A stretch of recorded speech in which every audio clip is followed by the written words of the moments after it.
Welcome to Law's Close, a 16th century merchant's house at the east end of Kirkcaldy High Street.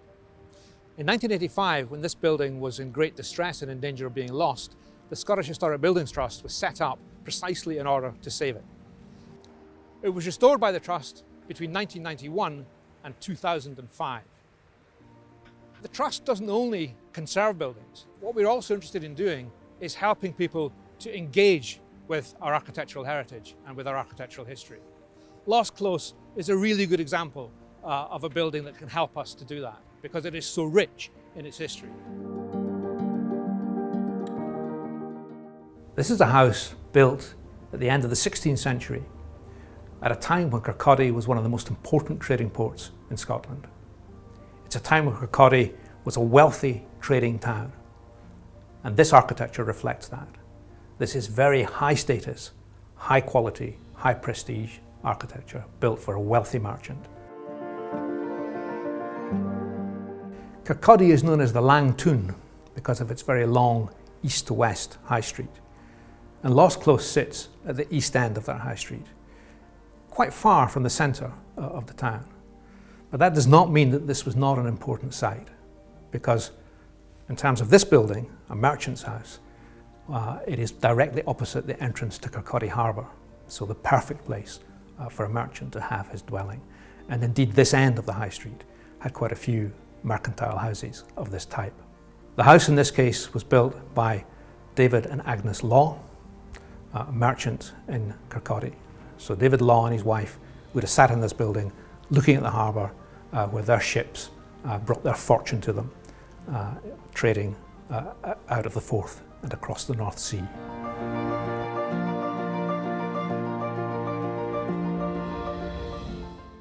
Looking at the front of the building, there are a number of indications that tell us how important this building was. First of all, we can see it's slightly wider than you would expect of most buildings of this period. And that immediately tells us that this was a building of high prestige and belonging to a person of considerable importance. We can also see there are two small blocked up windows just to the right of centre. These were important in the original construction because these were the window lights into the staircase. That staircase was dismantled and replaced by a stair tower at the back of the building in the 19th century, when at the same time a pen was pushed through to access that new stair tower.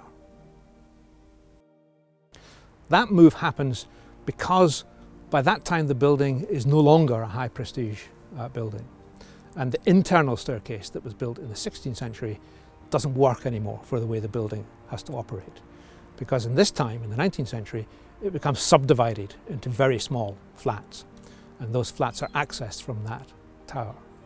So there's a decline, if you like, in the social status of the house, and this is very common in old towns and in old buildings in the 19th century all over Scotland.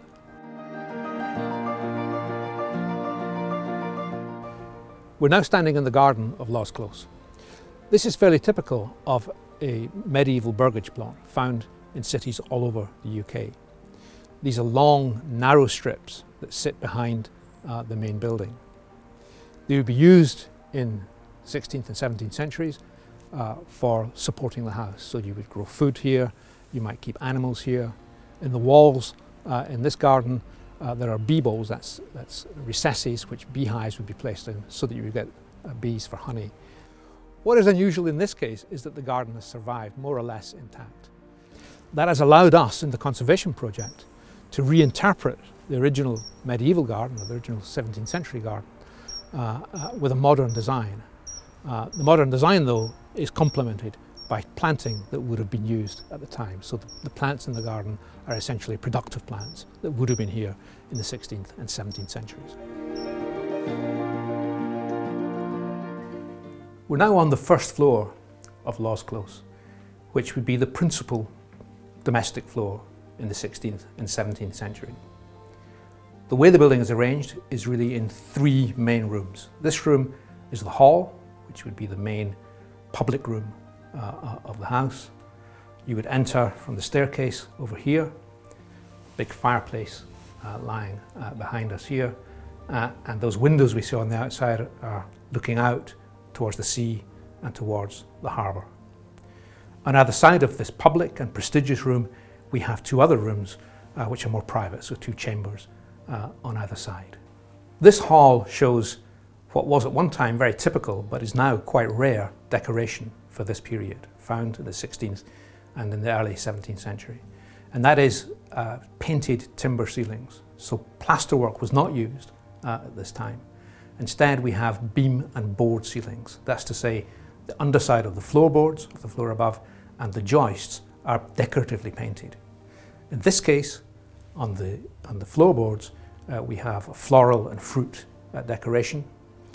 And on the beams, we have slightly more geometrical decoration known as trailing tassel decoration, because they look rather like curtain tassels. This type of decoration can still be seen in other Scottish houses, and it seems to have been popular with mercantile houses. We can see very similar decoration to this at Gladstone's Land in Edinburgh, which was another merchant's house. And just opposite that, at Scottish Historic Building Trust's headquarters at Riddle's Court, we see very similar painted decoration in a period of the building there, which is also late 16th century. The revealing of these painted ceilings here at Laws Close was part of an important conservation decision made back when the building was being restored. The painted ceilings, the painted board ceilings, cover the entire floor here, but in most places we've left them covered up by the later plaster ceilings because those are also very important. So we've moved now into the west chamber of the principal floor of the house. In planning terms, this is really the same as it would have been in the time of David Law, with this more private room off the main public hall. But in decoration terms, it represents the late 17th century when the house was remodeled somewhat. This is a really unusual room. In some ways, it represents a type of decoration that is fairly common in the 17th century, but it does it to a degree that is rarely found in other places. The starting point for the restoration of this room lies on the wall behind me, where on the panelling we found the remains of both the framing of the panels and the panels itself. And what they showed was a use of fake marble, painted marble, for the framing, two colours of marble, the dark black and white veined and a grey veined marble. And for the panels itself, this strange kind of scrolled decoration which represents burr walnut, which is a very, very expensive material.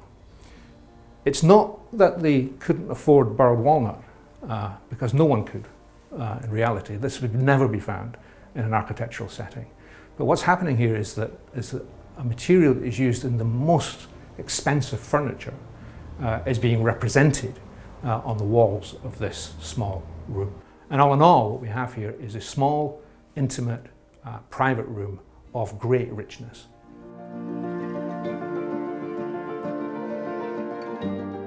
The plaster ceiling in the east chamber tells us two important stories.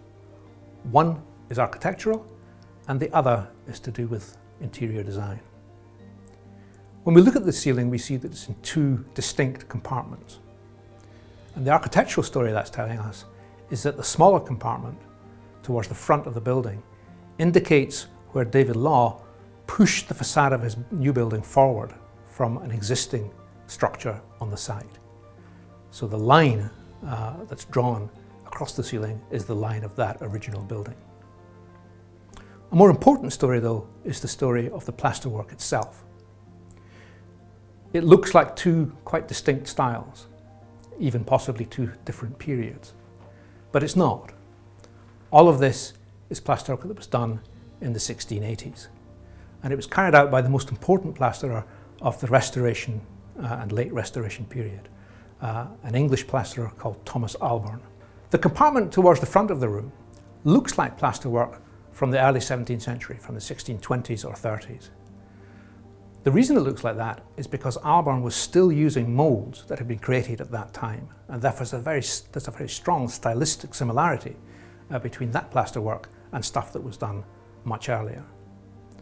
The compartment in the main part of the room, with the large oval decoration in the middle and a rather centralised design, looks forward to later decorations, the kind of stuff that we see at Holyrood Palace, for example.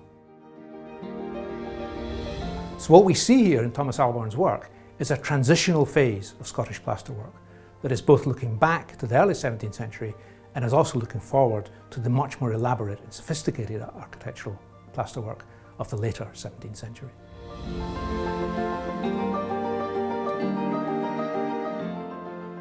We're now on the second floor of the house, and this is really an important space in the Laws Close project because it pulls together some important themes. It's important for our continuing exploration of 17th century interior decoration. It's important also for some evidence relating to the 16th century, and it's important also for the philosophy of conservation in the way that SHBT approached the restoration of this floor. We're above the room with the fake burr walnut panelling below, but you can see we're in a room that is also very, very richly decorated. And again, it's one of three spaces. In the other two spaces, the decision was made to expose the original panelling, to let people see what that was like in its original condition. But in this one, the decision was made to replace the original by covering it with an exact facsimile. So the original decoration lies behind this panelling, but thin sheets of plywood were applied on top, and the artist William Kay then placed this decoration on that. The framing, again, is a fake material, in this case fake tortoiseshell, and the interior of the panelling is marquetry work. Again, this is the kind of decoration that you don't find in architectural settings using the real materials. It's the kind of decoration that's used on furniture. So again, it is representing this very, very expensive practice from furniture making and making it into architecture.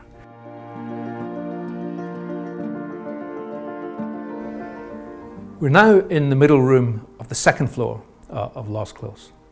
And behind me on the wall is the most exciting discovery that was made that relates to the 16th century on this floor of the building. And that is this magnificent painting of a ship in full sail with its cannons puffing smoke out at the front and with an amazing prow which, although it's slightly damaged, can be identified as the Line Rampant.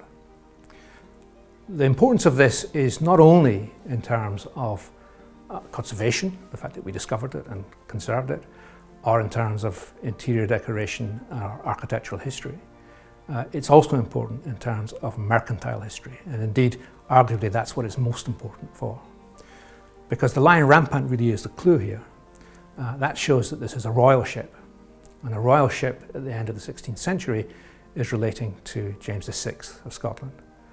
And we think what this is a connection to, or a reference to, the political alliance that Scotland made at that time through the marriage of James VI to Anne of Denmark.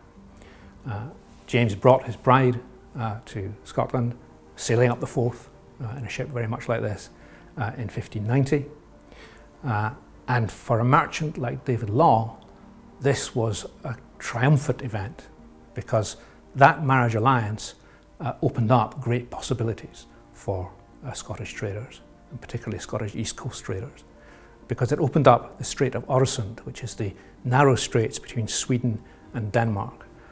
It opened those up to Scottish traders, to Scottish ships, and gave access to the Baltic. Within the house, elsewhere, within the archaeology of the house, a lot of evidence was found relating to that Baltic trade. The most important of these was a map from the 17th century found stuffed between floor joists, amazingly, but still in perfectly reasonable condition, which shows the other end of the Baltic. It shows the Gulf of Finland. So again, a Kirkcaldy trader, a Fife trader, having sea charts for that area suggests not only trade to Scandinavia and to the other Baltic countries, but beyond to St. Petersburg and to Russia. So from the point of view of the mercantile trade and the mercantile significance of this house, which is a merchant's house, this painting is one of the most significant finds in the entire building.